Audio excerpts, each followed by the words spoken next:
नमस्कार बच्चों, last time हम लोग डिस्कस कर रहे थे परावैद्युत पदार्थों के अंदर। तो मैंने उसके अंदर आप लोगों को बताया था कि परावैद्युत पदार्थ होते हैं वो दो प्रकार के होते हैं। सॉरी, कितने प्रकार के होते हैं? दो प्रकार के। एक तो ध्रुवीय परावैद्युत पदार्थ और एक था अध्रुवीय परावैद्युत पदार्थ। अब अपना नेक्स्ट टॉपिक है ध्रुवण, विद्युत ध्रुवण। क्या है? विद्युत ध्रुवण।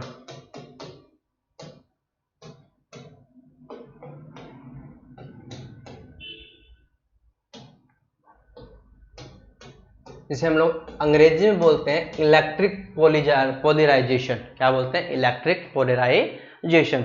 हम लोगों ने देखा था कि जब भी हम लोग विद्युत क्षेत्र को अप्लाई करते हैं परावैद्युत पदार्थों पे, यानी कि हम लोग परावैद्युत पदार्थों पे क्या अप्लाई करते हैं? विद्युत क्षेत्र अप्लाई करते हैं, उन पर विद्युत क्षेत्र लगाते हैं, तो परावैद्युत पदार्थ के अंदर द्विध्रुव आघूर्ण प्रेरित हो जाता है। द्विध्रुव आघूर्ण क्या हो जाता है? प्रेरित होने का मतलब कि पहले तो वो जीरो था, अब उसका कुछ ना कुछ वैल्यू आ रहा है। वो इलेक्ट्रिक फील्ड से प्रेरित होकर, वो विद्युत क्षेत्र से प्रेरित होकर उसके अंदर द्विध्रुव आघूर्ण उत्पन्न हो रहा है। तो इस घटना को कहा जाता है बाबूजी विद्युत ध्रुवण। क्या कहा जाता है? इस घटना को विद्युत ध्रुवण कहा जाता है। क्या कहा जाता है बाबूजी? विद्युत ध्रुवण कहा जाता है। और जो अपना विद्युत ध्रुवण होता है, जो विद्युत ध्रुवण होता है, ये क्या होता है? ये इसका अगर हम लोग परिमाण ज्ञात करें, क्या ज्ञात करें बाबूजी? परिमाण ज्ञात करें तो वो इकाई आयतन में, पदार्थ के इकाई आयतन के अंदर उत्पन्न होने वाले द्विध्रुव आघूर्ण को हम लोग ध्रुवण सदिश से रिप्रेजेंट करेंगे। तो नेक्स्ट अगर हम लोग इसके अंदर लिखना चाहें बाबूजी तो क्या लिखेंगे हम लोग? विद्युत ध्रुवण यानी इलेक्ट्रिक पोलराइजेशन। तो इसकी अगर हम लोग बात करते हैं तो जब हम लोग क्या अप्लाई करते हैं? परावैद्युत पदार्थ। ये अपना क्या है बाबूजी? परावैद्युत पदार्थ। चाहे ध्रुवीय हो चाहे अध्रुवीय, चाहे ध्रुवीय हो चाहे अध्रुवीय, इसके ऊपर हम लोग क्या अप्लाई करते हैं? इसके ऊपर हम लोग अप्लाई करते हैं ई वेक्टर।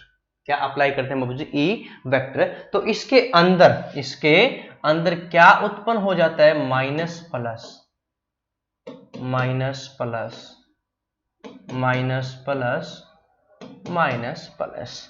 यानी कि परिणामी रूप से देखा जाए तो माइनस से प्लस की ओर, माइनस से प्लस की ओर, माइनस से प्लस की ओर और माइनस से प्लस की ओर, यहाँ पर विद्युत द्विध्रुव आघूर्ण उत्पन्न होता है। और इसकी वजह से पूरे पदार्थ का, यानी कि जो पी नेट है, पी नेट है, वो कुछ जीरो ना होकर उसकी कुछ ना कुछ वैल्यू आएगी। स्मॉल पी है ये, याद रखना। कौन सा है? Small P. तो कुछ ना कुछ इसकी वैल्यू अपने को प्राप्त होती है। इस घटना को, कौन सी घटना को? पी नेट उत्पन्न होने की घटना को। और कब उत्पन्न होने की घटना को?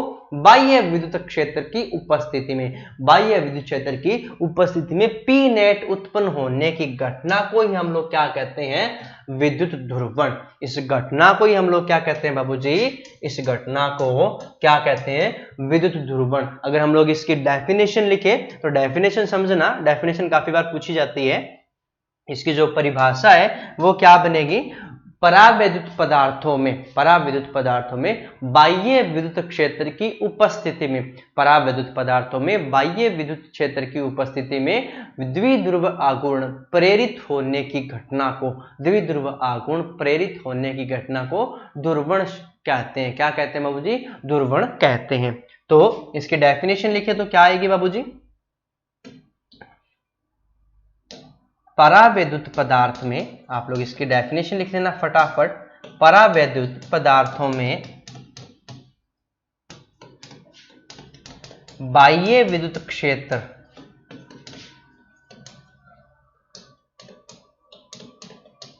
बाह्य विद्युत क्षेत्र की उपस्थिति,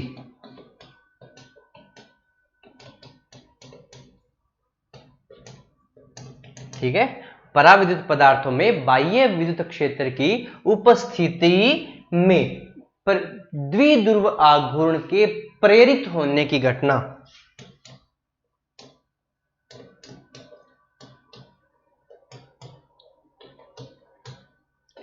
द्विध्रुव आघूर्ण प्रेरित होने, द्विध्रुव आघूर्ण प्रेरित होने की घटना, प्रेरित होने की घटना क्या कहलाती है बाबूजी? दुर्वण कहलाती है। क्या कहलाती है? दुर्वण कहलाती है। परावैद्युत पदार्थों का दुर्वण कहलाती है। उसके अंदर परिणामी रूप से क्या उत्पन्न हो जाते हैं? ध्रुव उत्पन्न हो जाते हैं। परिणामी रूप से क्या उत्पन्न हो जाते हैं बाबूजी? ध्रुव उत्पन्न हो जाते हैं। तो उस घटना को हम लोग क्या कहते हैं? दुर्वण। क्या कहते हैं बाबूजी? दुर्वण। यानी कि जब भी हम लोग परावैद्युत पदार्थ पर इलेक्ट्रिक फील्ड अप्लाई करते हैं, इलेक्ट्रिक फील्ड अप्लाई करने के कारण उसके अंदर क्या उत्पन्न हो जाता है? प्रेरित द्विध्रुव आघूर्ण, या उसके अंदर विद्युत द्विध्रुव आघूर्ण प्रेरित हो जाता है। और इस घटना को हम लोग क्या कहते हैं बाबूजी? विद्युत ध्रुवण। क्या कहते हैं इस घटना को? विद्युत ध्रुवण। क्या कहते हैं बाबूजी इस घटना को? विद्युत ध्रुवण। और विद्युत ध्रुवण है, इसको ध्रुवण सदिश से प्रदर्शित किया जाता है। ठीक है, तो किससे प्रदर्शित किया जाता है? विद्युत ध्रुवण को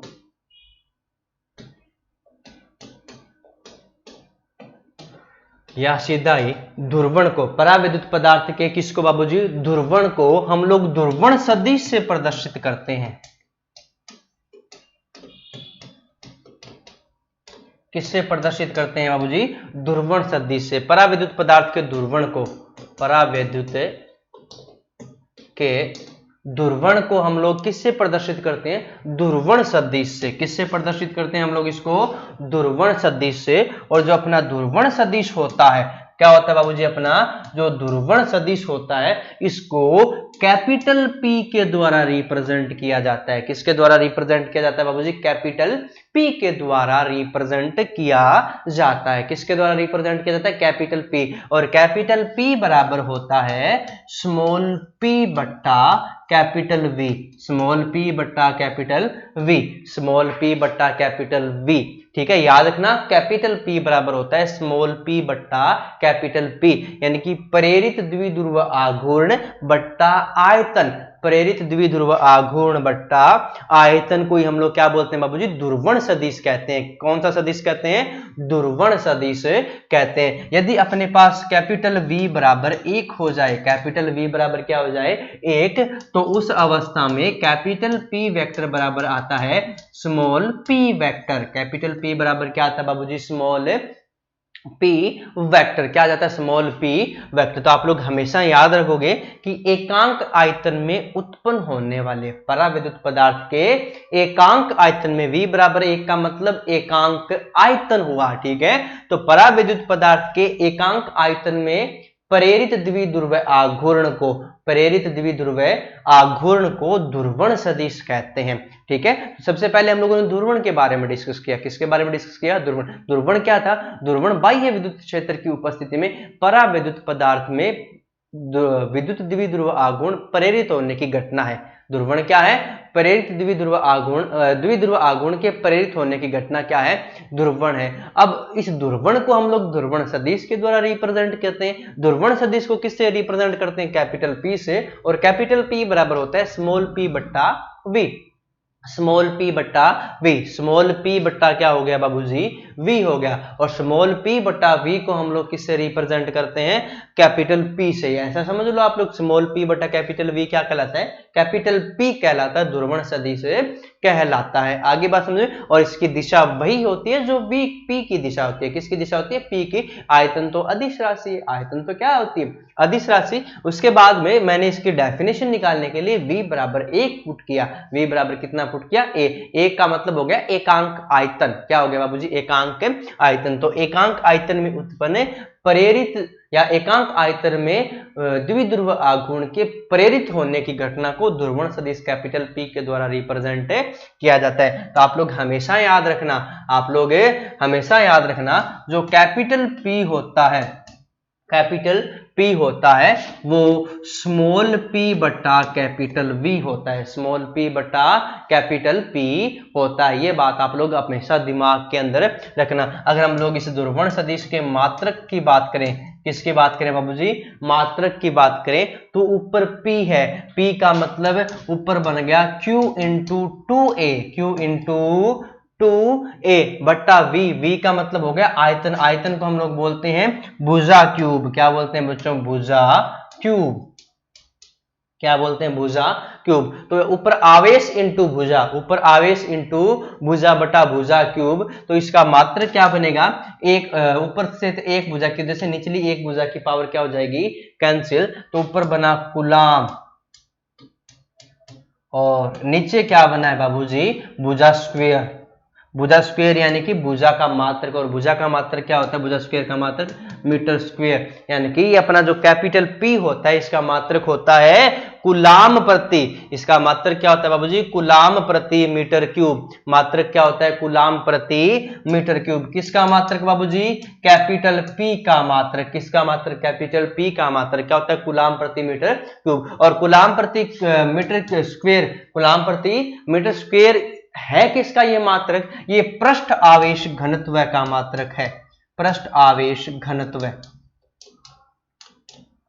ठीक है, तो कई बार इस P को मैं सिग्मा के द्वारा भी रिप्रेजेंट करूंगा, तो इस टाइम आप लोग टेंशन मत लेना। क्यों नहीं लेना है, इसका रीजन ये है कि जो P वेक्टर का, जो कैपिटल P वेक्टर का जो मात्रक है वो पृष्ठ आवेश घनत्व है, यानी कि Q बट्टा A, जिसे हम लोग सिग्मा बोलते हैं, उसके मात्रक के बराबर है। तो कई बार जब मेरे को किसी चीज की वैल्यू कैलकुलेट करनी होगी तो मैं इस P के परिमाण को सिग्मा के परिमाण के बराबर भी रिप्रेजेंट कर सकता हूं। आगे बात समझ में, तो यहां से आप लोग ये बात समझ लेना कि कैपिटल P वेक्टर और सिग्मा, कैपिटल P वेक्टर और सिग्मा एक ही प्रकार की भौतिक राशि को रिप्रेजेंट करते हैं। अब कैपिटल P की अगर हम लोग डेफिनेशन लिखना चाहें बच्चों, क्योंकि मोस्टली बोर्ड एग्जाम में डेफिनेशन पूछी जाती है, तो कैपिटल P की जो डेफिनेशन है वो लिखता हूं। तो कैपिटल P की परिभाषा क्या बनेगी, कैपिटल P की परिभाषा तो वो बनेगी, आप लोगों ने देख लिया कि कैपिटल P बराबर क्या होता है, स्मॉल p बट्टा v। अगर v बराबर मैं क्या पुट कर दूं, 1 पुट कर दूं, देन कैपिटल P बराबर क्या मिलेगा, सॉरी कैपिटल P बराबर क्या मिल जाएगा, स्मॉल p वेक्टर। यानी कि परावैद्युत पदार्थ के एकांक आयतन में, परावैद्युत पदार्थ के एकांक आयतन में प्रेरित द्विध्रुव आघूर्ण, प्रेरित द्विध्रुव आघूर्ण को ही हम लोग क्या बोलते हैं, ध्रुवण सदिश बोलते हैं। इसको कैपिटल P से रिप्रेजेंट किया जाता है। कैपिटल P बराबर हो गया स्मॉल p बट्टा v। मात्रक निकाला तो इसका मात्रक कूलाम बट्टा मीटर स्क्वायर आया, जो कि पृष्ठ आवेश घनत्व है, सिग्मा के मात्रक के बराबर है। तो ये जो P है ये तुल्य राशि सिग्मा की है। किसकी बाबूजी, तुल्य राशि सिग्मा की है। आगे बात समझ में, यहां पर हम लोगों ने ध्रुवण और ध्रुवण सदिश को अच्छे से पढ़ लिया है। इसके बाद में हम लोग नेक्स्ट हेडिंग है रेखिक समदेशिक पदार्थ। ठीक है,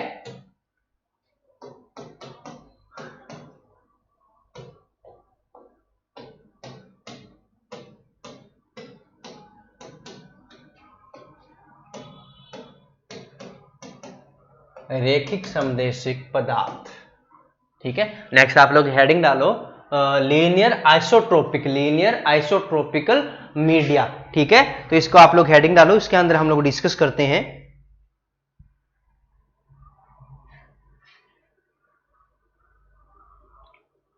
रेखिक समदेशिक पदार्थ वो पदार्थ होते हैं, वो पदार्थ होते हैं जिनके अंदर प्रेरित द्विध्रुव आघूर्ण, जिनके अंदर प्रेरित द्विध्रुव आघूर्ण होता है, वो विद्युत क्षेत्र की दिशा में उत्पन्न होता है। यानी कि रेखिक समदेशिक पदार्थ क्या किसको बोलेंगे, जहां पर स्मॉल p वेक्टर की दिशा, स्मॉल p वेक्टर की दिशा, स्मॉल p वेक्टर की दिशा कहां उत्पन्न हो जाए, कहां उत्पन्न हो जाए, E वेक्टर की दिशा में उत्पन्न हो, E वेक्टर की दिशा में। यानी कि जिन परावैद्युत पदार्थों के लिए, जिन परावैद्युत पदार्थों के लिए, जिन परावैद्युत पदार्थों के लिए क्या हो, उन परावैद्युत पदार्थों के लिए अगर p vector, small p vector अगर E वेक्टर की दिशा में हो, small p vector E vector की दिशा में हो, साथ ही इसका परिमाण, साथ ही इस p वेक्टर का परिमाण, इस p वेक्टर का परिमाण, स्मॉल p वेक्टर का परिमाण विद्युत क्षेत्र के परिमाण के समानुपाती होता है। विद्युत क्षेत्र के परिमाण के क्या होता है बाबूजी, समानुपाती होता है। क्या होता है, समानुपाती। तो ये दो प्रॉपर्टी, प्रॉपर्टी पहली ये और दूसरी ये, मैंने क्या बताया कि जिन पदार्थों के लिए पहली प्रॉपर्टी क्या, p वेक्टर की दिशा E वेक्टर की दिशा में हो, किसकी दिशा में हो, E वेक्टर। और E वेक्टर अपना है क्या बच्चों ये है अपना बाह्य विद्युत क्षेत्र। क्या है बच्चों? ये बाह्य विद्युत क्षेत्र है। तो जिन पदार्थों के लिए P वेक्टर की दिशा E वेक्टर की दिशा में होती है, E वेक्टर की दिशा में होती है, साथ ही P वेक्टर का परिमाण E वेक्टर के परिमाण के समानुपाती होता है। क्या होता है? समानुपाती होता है। ये प्रॉपर्टी जिन परावैद्युत पदार्थों के अंदर मिलती है, जिन परावैद्युत पदार्थों के अंदर मिलती है, उन परावैद्युत पदार्थों को क्या कहा जाता है बच्चों? रेखिक समदेशिक। रेखिक मतलब इनके अंदर लीनियर, ठीक है। समदेशिक मतलब दिशा समान है, ठीक है। ये नाम देखो, रेखिक समदेशिक, रेखिक समदेशिक। तो रेखिक का मतलब P समानुपाती हो गया किसके? E के। तो ये समानुपाती का चिन्ह रिप्रेजेंट है। समानुपाती का ग्राफ क्या होता है? Y समानुपाती X। तो ये किसका ग्राफ बनता है? ये रेखा का ग्राफ बनता है। रेखा मतलब रेखीय ग्राफ। कौन सा ग्राफ बनता है? रेखीय ग्राफ। तो यहां से P और E के बीच में ग्राफ कैसा बनना चाहिए? रेखीय। कैसा बनना चाहिए? रेखीय। दूसरी बात समदेशिक, यानी इनकी दिशा भी क्या होनी चाहिए? समान होनी चाहिए। तो उन पदार्थों को नाम क्या दे दिया गया? रेखिक समदेशिक पदार्थ। क्या नाम दे दिया गया? रेखिक समदेशिक पदार्थ। अपना जो HCl था वो रेखिक समदेशिक पदार्थ था। कौन सा था? रेखिक समदेशिक पदार्थ था। और हम लोग इस चैप्टर में जितने भी पदार्थों को डिस्कस करेंगे वो सारे के सारे पदार्थ कौन से होंगे? रेखिक समदेशिक पदार्थ होंगे। H2 थी, N2 थी, O2 थी, वो भी सभी कौन से थे? रेखिक समदेशिक पदार्थ थे। कौन से थे? रेखिक समदेशिक पदार्थ थे। आगे बात समझ में? इतना समझने के बाद में आप लोगों को यह तो पता चल गया होगा कि रेखिक समदेशिक पदार्थ वो पदार्थ होते हैं जिनके अंदर P की दिशा E की दिशा में होती है, साथ ही P का परिमाण E के परिमाण के क्या होता है? समानुपाती होता है। अगर आप लोगों के पास स्मॉल p नहीं है तो कई बार कैपिटल P को भी इसके समानुपाती प्रदर्शित करता है। किसको? कैपिटल P समानुपाती कैपिटल E। तो इसमें भी आप लोग टेंशन मत लेना बाबूजी, ये भी इसमें भी आप लोग क्या मत लेना? टेंशन मत लेना, क्योंकि ये कैपिटल P होता है, ये किसके साथ रिलेट होता है? ये रिलेट होता है P के साथ, स्मॉल p के साथ। पुराने वाले फॉर्मूले स्मॉल p कैपिटल P बराबर स्मॉल p बट्टा v। तो चाहे ये वाला रिलेशन लिख दो, चाहे ये वाला रिलेशन लिख दो, दोनों का मतलब एक ही है। दोनों का मतलब क्या है बाबूजी? एक ही है। तो अगर रेखिक समदेशिक पदार्थों की अगर हम लोग डेफिनेशन लिखे, क्या लिखे बाबूजी? इनकी डेफिनेशन लिखे, तो क्या बनेगी इनकी डेफिनेशन? देखना,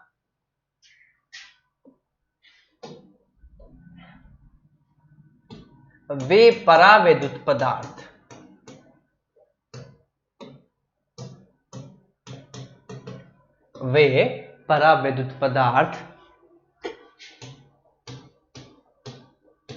जिनमें प्रेरित द्विध्रुव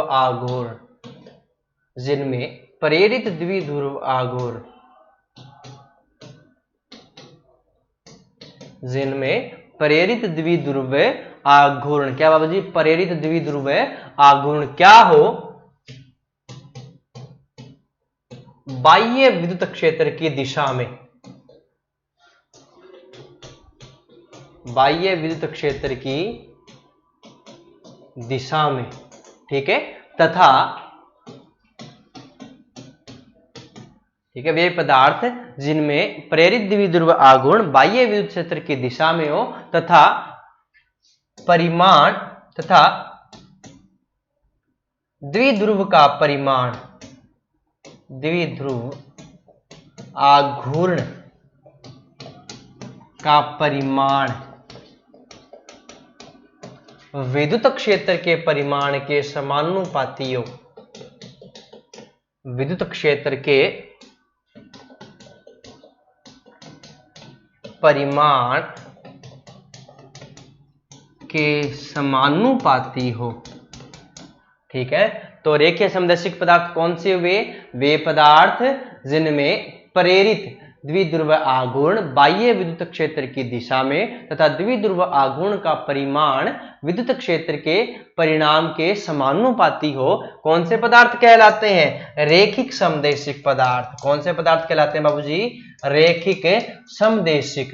रेखिक मतलब उनका रिलेशन लीनियरली है, यानी कि परिमाण समानुपाती बता रहा है। समदेशिक का मतलब है दिशा समान है, ठीक है। ये बात आप लोग याद रखना। रेखिक समदेशिक पदार्थ कहलाते हैं। कौन से पदार्थ कहलाते हैं? रेखिक समदेशिक पदार्थ कहलाते हैं, ठीक है बाबूजी। आगे चलते हैं। नेक्स्ट अपनी हेडिंग है विद्युत परवर्ती।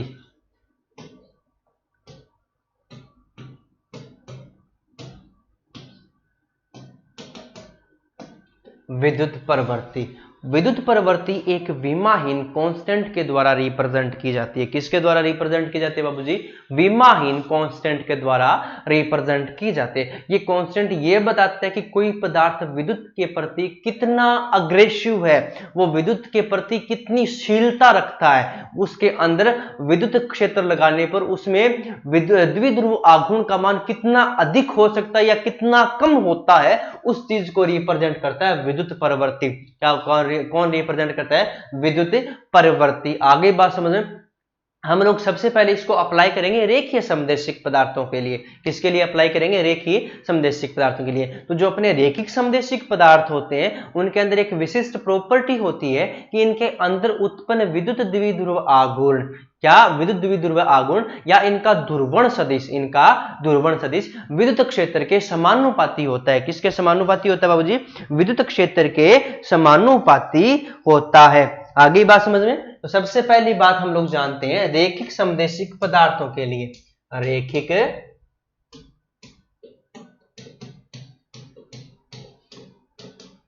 समदैशिक पदार्थ,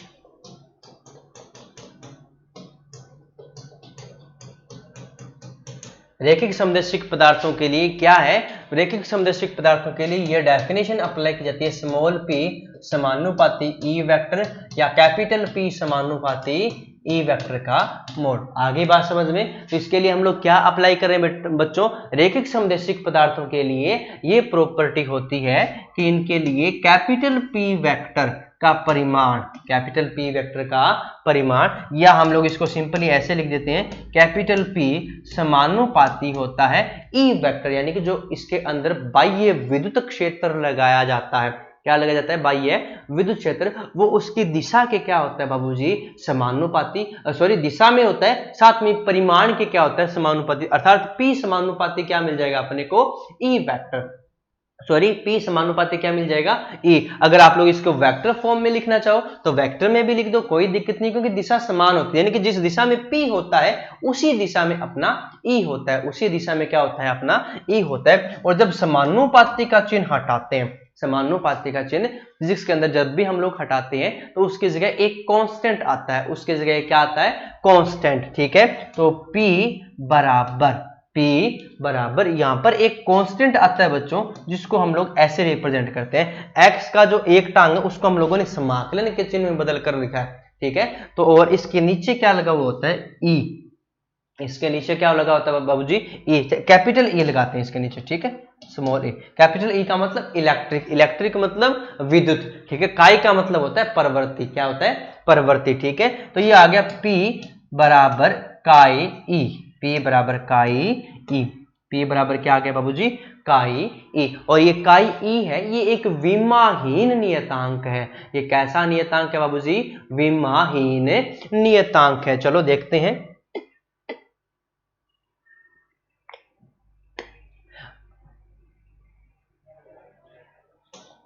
चलो इसको एक्सप्लेन करते हैं बच्चों।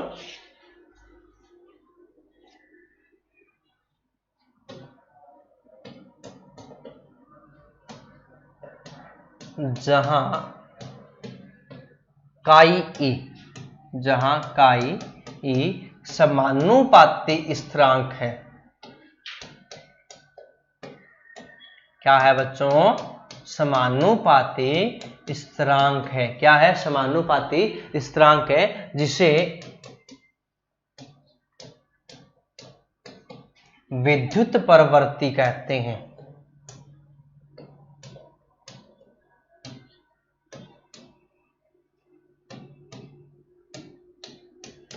जिसे क्या कहते हैं बच्चों? विद्युत परवर्ती कहते हैं। और साथ ही ये विमाहीन भी है, साथ ही क्या है? विमाहीन। क्या है बाबूजी? साथ में ये विमाहीन, ठीक है। तो काई यहां पर एक समानुपाती स्थिरांक मिला है जो विमाहीन नियतांक है। कौन सा? ये है विमाहीन। अगर रेखिक समदैशिक पदार्थ मिला तो ये विमाहीन अदिश नियतांक होता है।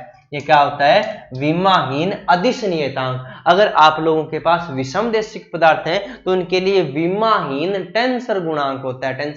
टेंसर मतलब ये टेंशन देता है। इसमें जब हम लोग डायरेक्शन बदलते हैं इलेक्ट्रिक फील्ड की, या हम लोग पीक की डायरेक्शन बदलते हैं, सॉरी इलेक्ट्रिक फील्ड तो हम लोग बाहर से अप्लाई करते हैं, जब हम लोग पीक की डायरेक्शन बदलेंगे तो उस डायरेक्शन के अंदर काई का मान अलग अलग मिलता है। रेखीय विषमदेशिक पदार्थ उनको कहा जिनके अंदर पी वेक्टर ई वेक्टर की दिशा में जनरेट होता है, साथ में परिमाण समानुपाती होता है, दो चीजें मिलती है। और विषमदेशिक पदार्थ उनको कहेंगे, विषमदेशिक पदार्थ उनको कहेंगे जिनके अंदर पी वेक्टर ई वेक्टर की दिशा में ना उत्पन्न हो, ई वेक्टर पी वेक्टर की दिशा में उत्पन्न ना हो, उन पदार्थों को हम लोग क्या नाम देंगे, विषमदेशिक पदार्थ नाम देंगे। और समदेशिक और विषमदेशिक पदार्थों के बारे में ज्यादा जानकारी आप लोगों को केमिस्ट्री के अंदर मिलती है। ओके बच्चों, केमिस्ट्री की ठोस अवस्था के अंदर सर आपको ज्यादा एक्सप्लेन करेंगे, अपने सिलेबस में केवल इतना ही लगता है, ठीक है।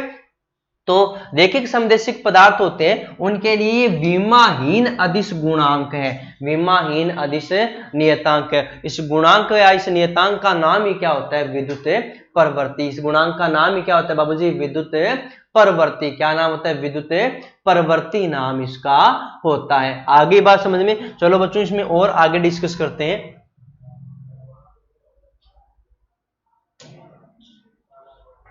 नोट लगा के ये चीज लिख लेते हैं हम लोग, पहले नोट लगा के ये बात लिखते हैं हम लोग विषमदेशिक पदार्थों में। कौन से में,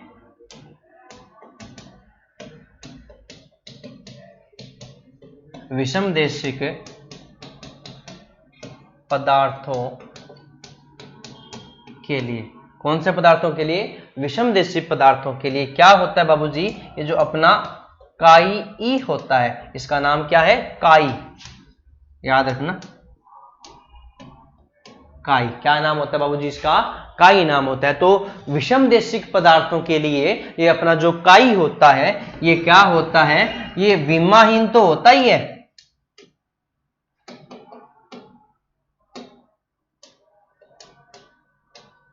विमाहीन तो ये होता ही है, लेकिन विमाहीन के साथ साथ ये अदिश के बाद में प्रदिश बन जाता है। क्या बन जाता है, प्रदिश। जिनके दिशा बदलने पर परिमाण बदलता है उनको प्रदिश या टेंसर कहते हैं। तो विमाहीन टेंसर, ये क्या है, विमाहीन टेंसर हो जाता है। जबकि समदेशिक पदार्थों के लिए विमाहीन अदिश गुणांक, और जबकि आप लोगों के समदेशिक पदार्थों के लिए विमाहीन टेंसर राशि है। विमाहीन कौन सी राशि है, टेंसर राशि है। अगर आप लोग इसको रेखिक समदेशिक पदार्थों के लिए डिफाइन करते हो, किसके लिए डिफाइन करते हो, अगर हम लोग इसकी रेखिक समदेशिक पदार्थों के लिए परिभाषा लिखते हैं तो इसकी डेफिनेशन क्या बनेगी, ये बात समझना। यहां से हम लोग ये चीज निकाल सकते हैं कि काई ई बराबर, काई ई बराबर क्या बन जाएगा, कैपिटल पी बट्टा कैपिटल ई, कैपिटल पी बट्टा कैपिटल ई। और अगर हम लोग कैपिटल ई बराबर 1 पुट कर दें, कितना पुट कर दें, 1 पुट कर दें, तो यहां से अपने पास ये चीज मिल जाएगी कि काई ई बराबर होता है कैपिटल पी। काई ई बराबर क्या होता है, कैपिटल पी। यानी कि एकांक विद्युत क्षेत्र में, ई बराबर 1 का मतलब एकांक विद्युत क्षेत्र में पदार्थ के अंदर उत्पन्न होने वाले ध्रुवण सदिश के परिमाण को काई कहते हैं। ध्रुवण सदिश के परिमाण को हम लोग क्या कहते हैं बच्चों, काई कहते हैं। ये डेफिनेशन मोस्टली पूछी जाती है, तो आप लोग यहां से नोट से इसको कवर कर लेना, और मैथमेटिकल रूप से मैंने इसको यहां पर रिप्रेजेंट कर दिया है। नेक्स्ट इसके बाद में अपना टॉपिक होता है बाबूजी धारिता के बारे में, जो अपने चैप्टर का नाम है, ठीक है। थैंक यू बच्चों, आज हम लोग इतना ही पढ़ेंगे, बाकी डिस्कस करेंगे नेक्स्ट लेक्चर के अंदर।